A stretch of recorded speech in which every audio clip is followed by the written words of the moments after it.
Hello my lovely family, welcome back to Sujata's planet in new vlog with new day. तो आज है second day Ujjain में हमारा और अभी बज रहे हैं करीबन 4:30 मॉर्निंग के।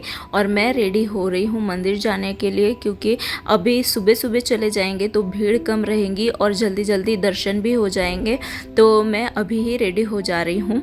तो वैसे तो हमारी इच्छा थी कि हम लोग भस्म आरती देखने जाए, हम लोगों की बहुत इच्छा थी। इतने दूर आके हम लोग भस्म आरती नहीं देखने जा पा रहे थे, क्योंकि हमें ना ऑनलाइन टिकट मिली ना काउंटर से टिकट मिली, और जो सेटिंग करके टिकट मिलती है उसके कॉस्ट बहुत ज़्यादा बोल रहे थे। वो 2500 से 5000 पर पर्सन के लिए बोल रहे थे, इसलिए हम लोगों ने वो नहीं लिया।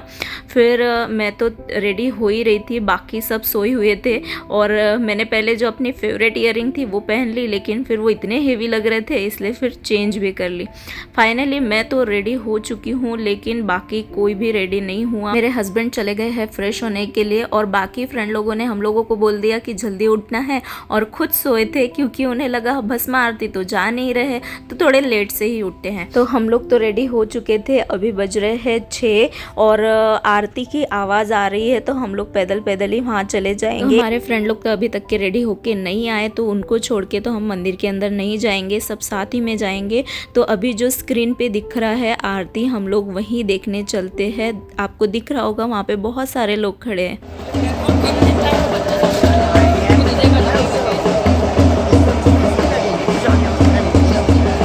हमारे यहाँ जाने में भी क्यों रहा है?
अचानक से स्क्रीन बंद हो गई थी कुछ टेक्निकल फॉल्ट के वजह से, और आपको दिख रहा होगा यहाँ पे बहुत सारे लोग ऐसे खड़े होके आरती यहीं से कर रहे हैं और महाकाल के दर्शन कर रहे हैं। मॉर्निंग की जो आरती होती है वो 7 से 7:30 बजे तक की होती है, शाम को 5 से 5:30 बजे तक की होती है, और रात को जो श्री महाकाल आरती रहती है वो 7 से 7:30 बजे तक की हो जाती है। तो हमारे फ्रेंड लोग भी आ चुके थे और हम लोगों ने लिखवा लिया महाकाल का नाम अपने माथे पर। अब हम लोग जाएंगे मंदिर के अंदर, और फूल की टोकरी भी हम यहीं से ले लेंगे। मंदिर के एकदम बाहर शूज़ रैक है, वहाँ पे शूज़ रखने के बाद में हम लोग अंदर जाने के लिए टिकट निकाल लेंगे। यहाँ पे 2 लाइन लगती है।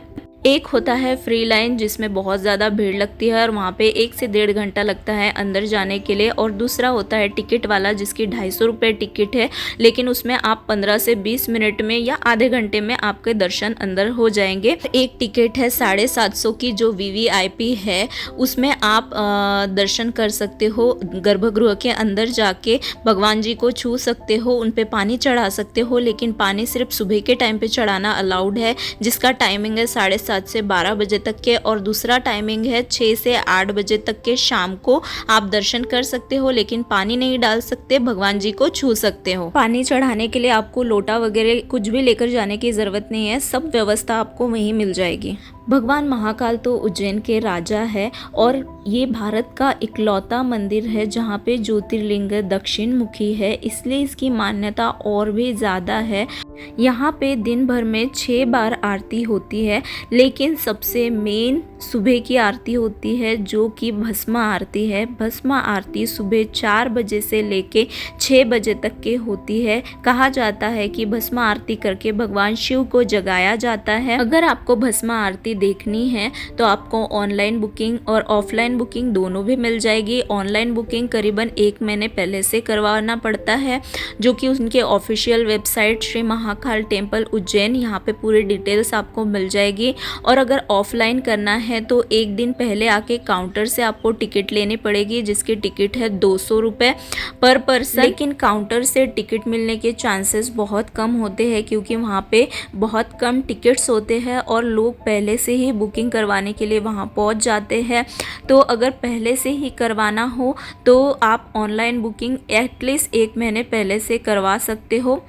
भस्म आरती शुरू होने का टाइमिंग है सुबह 4 बजे का, और श्रावण मास में तो 3 बजे ही शुरू हो जाता है। और वहाँ पे सबसे इम्पॉर्टेंट होते हैं आपके कपड़े। लड़कों के लिए धोती कुर्ता और लड़कियों के लिए साड़ी। इसके अलावा आप कोई भी ड्रेस वहाँ पे पहन के नहीं जा सकते। लड़कियों के लिए साड़ी इसीलिए क्योंकि ऐसा मान्यता है भगवान जी उस टाइम पे निराकार स्वरूप में होते हैं और वो लड़कियों को देखना अलाउड नहीं है, इसलिए घूंघट लेना पड़ता है। इसीलिए वहाँ पे साड़ी पहन के जाना अनिवार्य है। अगर आप भस्म आरती के लिए जाते हो तो साड़ी साथ में लेकर जाओ। वैसे तो वहाँ भी मिल जाता है, लेकिन साथ में लेकर जाओ तो बेटर रहेगा। तो हम लोग दर्शन करके बाहर आ चुके थे और अंदर मोबाइल लेकर जाना अलाउड है, लेकिन भीड़ इतनी थी कि मैं कुछ रिकॉर्ड ही नहीं कर पाई। तो मंदिर से बाहर आने के बाद में और भी बहुत सारे मंदिर हैं वहाँ पे, हम लोगों ने वहाँ के भी दर्शन कर लिए। और यहाँ पे ये जो रास्ता दिख रहा है, एक बाहर जाने के लिए है, एक अंदर जाने के लिए है। ये जो रेलिंग के उस साइड से लोग जा रहे हैं वो है फ्री वाली लाइन, जो कि जिसमें बिना कॉस्ट के अंदर जा सकते हो। और हम लोग जहाँ से निकल रहे हैं ये बाहर जाने का रास्ता है।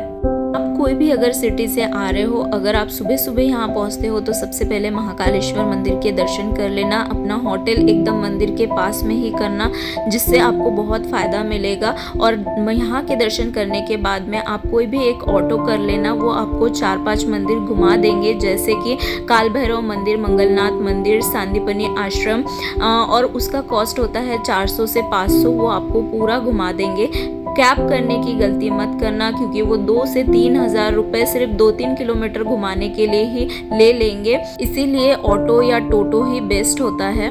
फिर भगवान महाकाल के दर्शन करने के बाद हम लोग पहुंच चुके थे शिप्रा नदी के तट पे, राम घाट पे, जो यहाँ का सबसे इम्पोर्टेंट घाट है। उज्जैन में जितने भी घाट है उनमें से राम घाट को सबसे ज़्यादा महत्व दिया जाता है, क्योंकि यहाँ पे ऐसा माना जाता है कि जब अमृत मंथन हो रहा था तब सुंदर कुंड में कुछ बूंदे अमृत की गिर गई थी, इसीलिए इसे अमृत समान माना जाता है। और भगवान राम ने अपने पूर्वजों का यहाँ पे तर्पण किया था, इसीलिए इसे रामघाट कहा जाता है।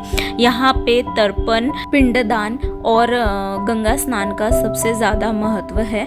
शाम को 7 बजे यहाँ पे गंगा आरती होती है रोज़, और ऐसा माना जाता है कि अगर आप यहाँ पे स्नान करने के बाद में भगवान शिव के दर्शन करते हो, वहाँ पे पूजा अर्चना करते हो, तो जो मृत्यु का भय है वो कम हो जाता है और जीवन में उन्नति होती है। ये घाट बहुत ही सुंदर और प्यारा है, एकदम शांति सा लगता है यहाँ पे। और स्टार्टिंग से एंडिंग तक के घूमने में आपको करीबन आधा घंटा लग जाएगा। यहाँ पे भी बहुत सारे छोटे छोटे मंदिर हैं, आप दर्शन कर सकते हो। हमने भी यहाँ आके माँ शिप्रा का आशीर्वाद ले लिया, और हम भी थोड़ा सा घूमेंगे, लास्ट तक के जाकर देखेंगे कि कैसा है।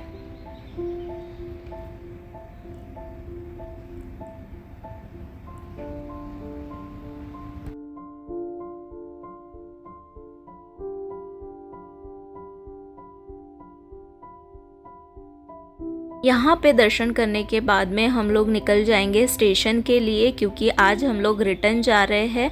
और यहाँ से स्टेशन करीबन 3 किलोमीटर है, एकदम ही पास है।